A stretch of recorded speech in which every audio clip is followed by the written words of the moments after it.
जय श्री राम दोस्तों, मैं केशवर पाल आज एक नया वीडियो लेकर आया हूँ। रामपाल का आरोप है कि माता सीता ने एक पुत्र का जन्म दिया था और एक पुत्र जो है वाल्मीकि ऋषि ने अपने शक्ति से बनाया था कुश के द्वारा। ठीक है, इसलिए उन दोनों बालकों का नाम लव कुश पड़ा था। तो आप सबसे पहले इस गप्पू रामपाल की यह वीडियो देखिए। इस वीडियो में कैसे गप मार रहा है और फिर हम आपको वाल्मीकि रामायण और पद्म पुराण से हम आपको ये प्रमाण दिखाते हैं कि माता सीता ने दो पुत्रों को जन्म दिया था। ये गप्पू रामपाल जो है गप मारा है। ठीक है, आइए देखिए। जैसे एक समय ऋषि वाल्मीकि जी ने एक कुशा से डाब से पुत्र बना दिया था सीता के लिए, और पालने में लुटा दिया। बना करके सीता जब कपड़े धोकर आई तो पुत्र को देखकर पूछा, पिताजी ये पुत्र किसका है? बेटी क्या बात आपका नहीं है? कि मैं तो पुत्र को साथ लेकर गई थी कपड़े धोने के लिए। ऋषि जी ने सोचा था कि लड़की के बच्चे को कोई उठा ले गया है, जंगली जानवर वारों मर जाएगी, इसलिए उसने एक लड़का उत्पन्न कर दिया है जिसका नाम कुश रखा, और लव सीता से उत्पन्न हुआ था श्री राम के सहयोग से। दोस्तों, यह श्रीमद् वाल्मीकि रामायण सचित्र हिंदी अनुवाद श्लोकांक सहित गीता प्रेस गोरखपुर की है। इसके हम उत्तरकांड के 66वां सर्ग में जाएंगे।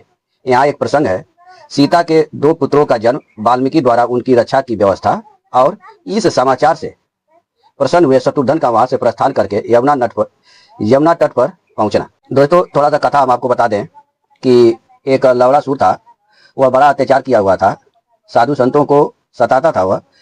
तो कुछ ऋषि भगवान राम के पास आए और बोले कि आप हमें लवणासुर से निजात दिलाइए, लवणासुर का वध कीजिए।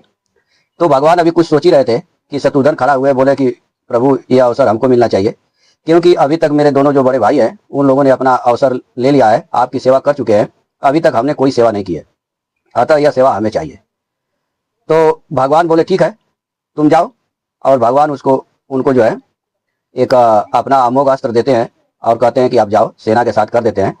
और ये भी निर्देश देते हैं कि आप जाते जाते मार्ग में वाल्मीकि जी की कुटिया पड़ेगी, आप उस कुटिया पे जरूर जाइएगा और वहाँ पे रात भर ठहरिएगा और सुबह वहाँ से निकल जाइएगा। तो वही जो है शत्रुघ्न जी वाल्मीकि जी के कुटिया पर जाते हैं और उसी रात को माता सीता के दो पुत्रों का जन्म होता है। अब वो कथा देखिए, यहाँ लिखा है कि जिस रात को शत्रुघ्न ने पर्णशाला में प्रवेश किया था, उसी रात में सीता जी ने दो पुत्रों का जन्म दिया। तदंतर आधी रात के समय कुछ मुनि कुमार ने वाल्मीकि के पास आकर उन्हें सीता जी के प्रसव होने का शुभ एवं प्रिय समाचार सुनाया। भगवान श्री रामचंद्र जी की धर्मपत्नी ने दो पुत्रों को जन्म दिया है, अतः महातेजस्वी महर्षि आप उनकी बाल ग्रह जनित बाधा निवृत्ति करने वाली रक्षा करें। उन कुमारों की वह बात सुनकर महर्षि उस स्थान पर गए। सीता के वे दोनों पुत्र बाल चंद्रमा के समान सुंदर तथा देव कुमारों के समान महातेजस्वी थे। यानी दोस्तों, यहाँ पे अभी तक सिद्ध हुआ कि माता सीता ने दो पुत्रों को जन्म दिया था, और ये ऋषि कुमार जो थे आए महर्षि के पास और बोले कि उनका जो है कि रक्षा करने के लिए कोई उपाय करिए। वाल्मीकि जी ने प्रसन्नचित होकर सूतिका गार में प्रवेश किया और उन दोनों कुमारों को देखा तथा उनके लिए भूतों और राक्षसों का विनाश करने वाली रक्षा की व्यवस्था की। ठीक है, महर्षि वाल्मीकि ने एक कुशाओं का मुट्ठा और उनके लव लेकर उनके द्वारा दोनों बालकों की भूत बाधा का निवारण करने के लिए रक्षा विधि का उपदेश दिया। दोस्तों, जो कुश होता है, कुश की जो जड़ होती है उसे कुश कहा जाता है, और जो उसका पुलुई होता है, जो पत्ता होता है, उसको लव कहा जाता है। ठीक है,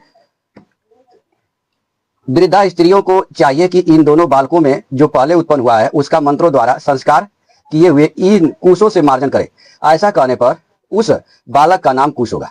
यानी कुश का नाम क्यों कुश पड़ा? क्योंकि उनका मार्जन कुश से हुआ था। ठीक है, अब ये मार्जन क्या होता है दोस्तों? जल लिया जाता है, उस जल में कुश को डाला जाता है और मंत्र पढ़ के बच्चे के ऊपर छिड़का जाता है, यही मार्जन होता है। और उनमें जो छोटा उसका लव से मार्जन करे, इससे उनका नाम लव होगा। यानी एक कुश की जो पुलुई है उसको लव कहते हैं और जो जड़ है उसको कुश कहते हैं। तो जड़ से जिस बालक का मार्जन हुआ था उसका नाम कुश पड़ा, और लव से जिसका मार्जन हुआ था उसका नाम लव पड़ा।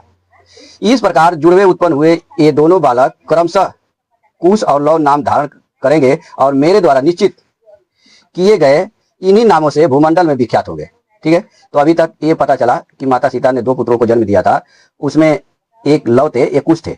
तो कुश का मार्जन जो है नामकरण किया गया था कुश से, और लव का मार्जन किया गया था लव से, इसलिए उन दोनों का नाम लव कुश पड़ा था। ठीक है,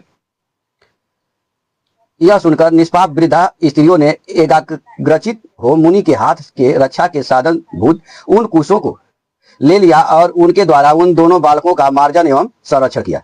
ठीक है, अब आइए हम आपको पद्म पुराण में ले चलते हैं।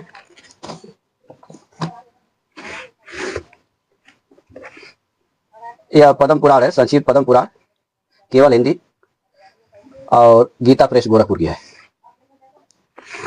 इसमें भी सेम वही प्रसंग है दोस्तों। इसके अध्याय का नाम है सीता जी के पाताल खंड का यह है और पृष्ठ संख्या है 535। सीता जी के त्याग की बात से शत्रुघ्न की भी मूर्छा, लक्ष्मण का दुखित चित्त से सीता को जंगल में छोड़ना और वाल्मीकि के आश्रम पर लव कुश का जन्म एवं अध्ययन। ठीक है, यह तो इसके विषय का नाम था। अब यहाँ से हम पढ़ेंगे, विषय लंबी है लेकिन थोड़ा सा हम प्रयास पढ़ लेते हैं। वाल्मीकि जी बोले, विदेह कुमारी, यहाँ पे यह कथा चले दोस्तों कि जब लक्ष्मण जी माता सीता को जंगल में छोड़ देते हैं तो कुछ ऋषि कुमार जाकर के भगवान वाल्मीकि से कहते हैं कि कोई एक स्त्री है जंगल में रो रही है, तो वो जाते हैं और उनको जो है माता सीता को लेकर आते हैं। तो यहाँ से कथा चल रही है, वो क्या कहते हैं माता सीता से, विदेह कुमारी मुझे अपने पिता का गुरु समझो, मेरा नाम वाल्मीकि है, अब तुम दुख न करो, मेरे आश्रम पर आओ, पतिव्रते तुम यही जानो कि दूसरे स्थान पर बना हुआ मेरे पिता का ही यह घर है। सती सीता का मुख शोक के आंसुओं से भीगा था। मुनि का सांत्वनापूर्ण वचन सुनकर उन्हें कुछ सुख मिला। उनके नेत्रों में इस समय भी दुखों के आंसू छलक रहे थे। वाल्मीकि जी उन्हें आश्वासन देकर तापसी स्त्रियों से भरे हुए अपने पवित्र आश्रम पर ले गए। सीता महर्षि के पीछे पीछे गई और वे मुनि समुदाय से भरे हुए अपने आश्रम पर पहुंचकर तपस्वियों से बोले, अपने आश्रम पर जानकी आई है, उनका स्वागत करो।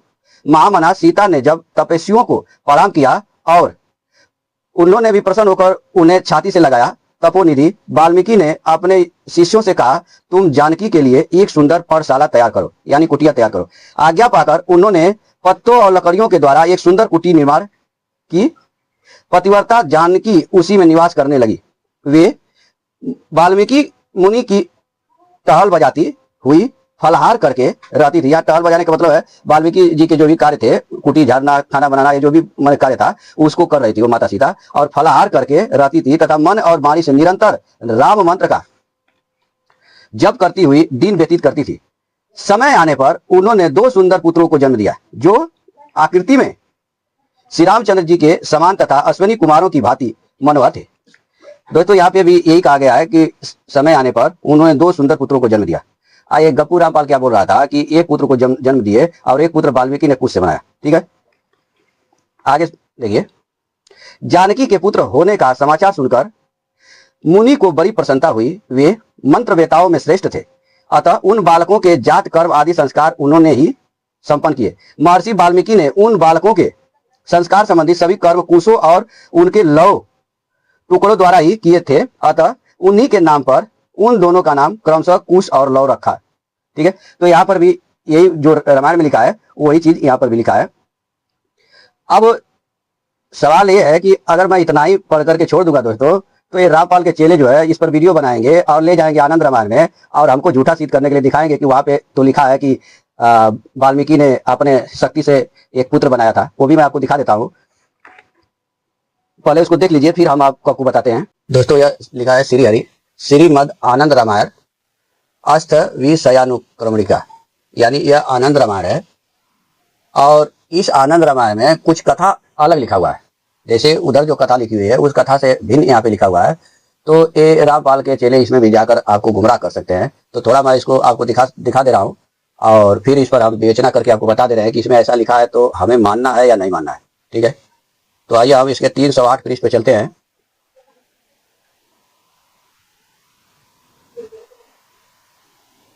यह पृष्ठ संख्या 308 है। इसी में यहाँ पे लिखा हुआ है,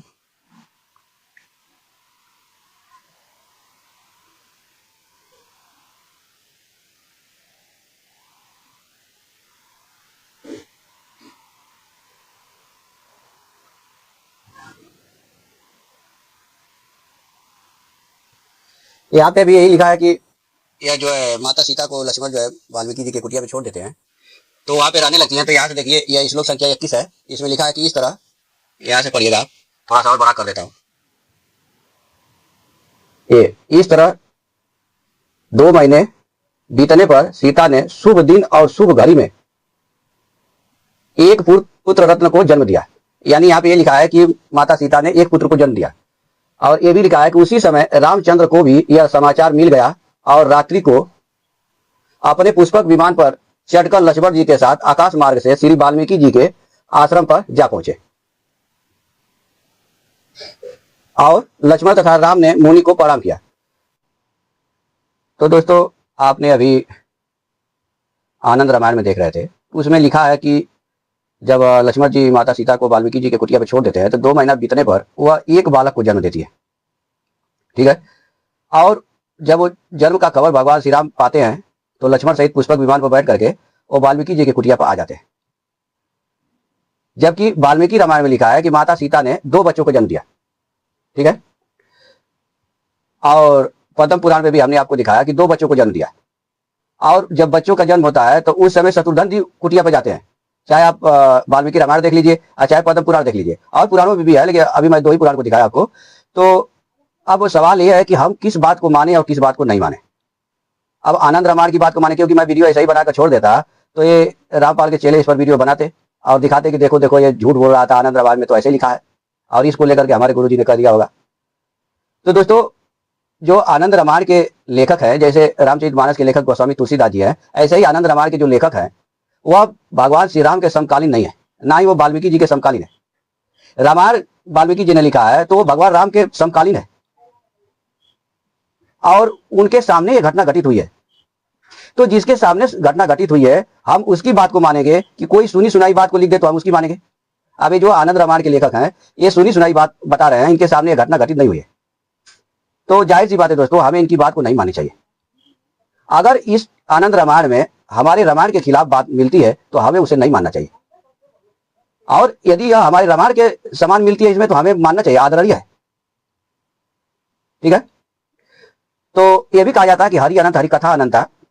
तो मूल जब हम देखेंगे प्रमाण के रूप में जब हम लेंगे तो हम वाल्मीकि रामायण को ही लेंगे। इसके बाद में करोड़ों अगर रामायण आई हैं, उनमें क्या क्या लिखा गया है, हमसे उनसे क्या लेना देना। अगर वाल्मीकि रामायण के समान उसमें लिखा गया है, भगवान राम माता सीता के आदर्श को दर्शाया गया है, तो हम उसको मानेंगे। अगर नहीं दर्शाया गया तो हमें नहीं मानना चाहिए, क्योंकि उनके सामने तो घटना घटित हुई नहीं है। तो आप खूब समझ गए होंगे, और आपको जो है कि इसका उत्तर मिल गया होगा कि हमें अगर प्रमाण मानना है तो वाल्मीकि रामायण को मानना है। अगर वाल्मीकि रामायण से कोई भी चीज मिलती जुलती है तो हम उसे मानेंगे, और इसके खिलाफ जो है तो उसको हम नहीं मानेंगे। ठीक है। तो आज के लिए इतना ही, फिर मिलेंगे नेक्स्ट वीडियो में। तब तक के लिए जय सीताराम।